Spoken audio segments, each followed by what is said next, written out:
Hello and welcome to this week's Granny's Garden. Now, as the title of the video suggests, this week I'm going to be planting two gorgeous hydrangeas in the month of August. Definitely not the best month to be planting, especially in the hot summers of Spain, but beggars can't be choosers. And these guys, with the heat at the moment, are going to be a lot better in the ground than in the nursery cans. Now, last week I had to drop down to our local tiny little village garden centre very quickly because I was potting up my lemon trees and I needed some terracotta pots, and they're very, very cheap down there. And as I went to pay for the terracotta pots, right in the doorway I spotted a Limelight hydrangea. You might say, and what's the big deal? That's a huge deal, especially in Madrid. You just can't get your hands on them. Oh, and waist high at that, not tiny little tinchy winchy ones, but waist high ones, absolutely lovely. And then the owner, seeing my interest, and I know him, took me around the corner to show me the batch he'd received, and in the middle I spotted in 2 seconds a stowaway. So got in among the plants, and there was a Vanille Fraise, a vanilla strawberry hydrangea. It was gorgeous, and of course I had to have them, both of them, the Vanille Fraise and the Limelight. I was so excited I almost dropped my terracotta pots all over the place. Now, we've had one of these eternal heat waves that's gone on for weeks and weeks and weeks of 100+ degrees Fahrenheit, and everything was suffering, the plants and the gardener. And yesterday I took a photo of this with all the leaves sort of weeping down. They just couldn't stand the afternoon heat. So I said, right, it's got to go into the ground. And today we woke up with 10 degrees less. It's 90+, which is more than normal August temperatures in Spain. It's still hot, but oh, what a difference. So I'm going to take advantage of it because I've got to dig a hole or 2 or 3, and I've got to transplant some things as well. I'm going to take full advantage of this morning, and I'm going to get this in the ground. And of course the other one, which I'll show you in a minute. Now, the first thing I'm going to sort out is a vanilla strawberry. If you remember, several weeks ago I planted a very small Vanille Fraise that I brought over from France. Because this area is pride of place, what I'm going to do is lift this and put it somewhere else. And that somewhere else is going to be over here, where this old viburnum is. This is the famous one I rejuvenated, and I said I wasn't sure if I was going to keep it, and I'm not, so I'm going to pull it up and put it in a pot and get it to be rehomed. Now, as you can see, the rejuvenation pruning worked perfectly. You've got lots of growth from below, and you've also got growth on the stems themselves. So it's a nice healthy plant. I'm going to be pulling it out, which should be quite easy, and I'm going to be popping it in a pot to be rehomed. And then I'm going to make the hole a bit deeper, a bit healthier, and then move the Vanille Fraise from there to there. Then I'm going to make this hole a lot bigger and plant the large Vanille Fraise. So I'm going to get the pot ready now, and then I'm actually going to cut these stems even further back. Don't worry, this is a viburnum. It has had rejuvenation pruning. It has been moved from where it was over there, and I'm going to move it again into a pot. But it can take it. That is the best thing about viburnums. It's impossible to kill them.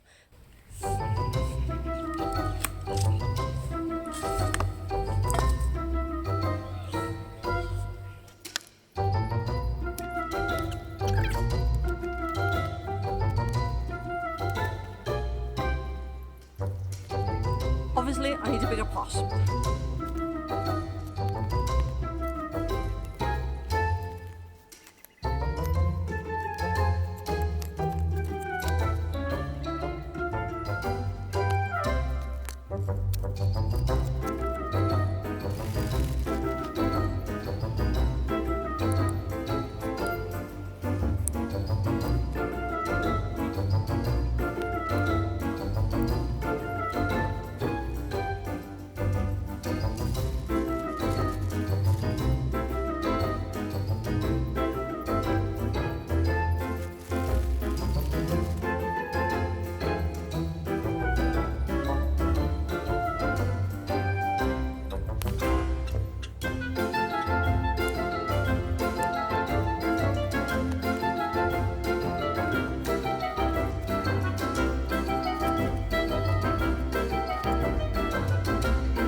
Definitely one of my favourite panicle hydrangeas.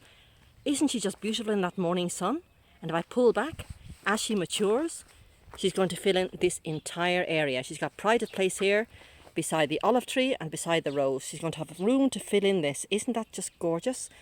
And of course, these are the ones that change colour. I mean, change colour not by the pH, but change colour because they come out a nice lime green, then they turn to a beautiful creamy white, and then age to a dusty pink. And often all on the same bush at the same time. This blooms on new wood, which means that you can prune it down every spring. And I'll be showing that in a later video, because I sort of prune half down and the rest down to the ground, because I always leave a structure which actually supports the blooms as they get older and heavier. Also, I don't know if you'll be able to appreciate it because we are late in the season now, but the stems still have this reddish hue. Now the reddish hue comes on new growth, which is why it's necessary to prune these down every year so you can keep having these beautiful red stems. I am just so delighted with you. Look at the light catching those flowers. Absolutely stunning. Right, Kennedy, get on and dig the next hole, because your limelight is waiting.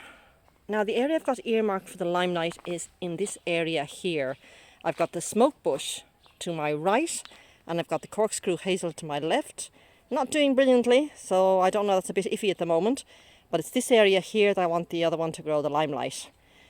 And it does get some protection because these two, both the Vanille Fraise, or the vanilla strawberry you want to call it, and the limelight do take full sun. But in a very hot country, it's best to give it some afternoon shade or some afternoon protection. So both the limelight and the vanilla strawberry do get this protection in the evening. Protection from the overhead trees and from some of the shrubs around. So it's probably an ideal place for them to be. They're going to get enough sun to keep them happy and enough shade to also keep them happy.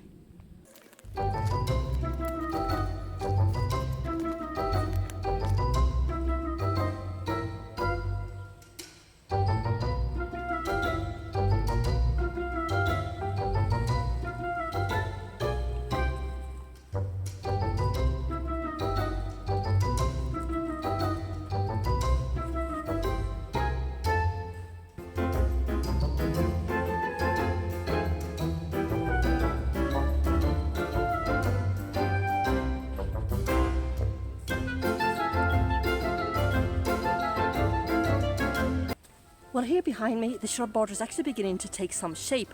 There's loads of spaces to be planted, but I'm not worried about that. But at least big things are starting to get planted. I'm absolutely loving it. Normally in July and August, it's so darn hot you can't plant a thing. But this is just serendipity.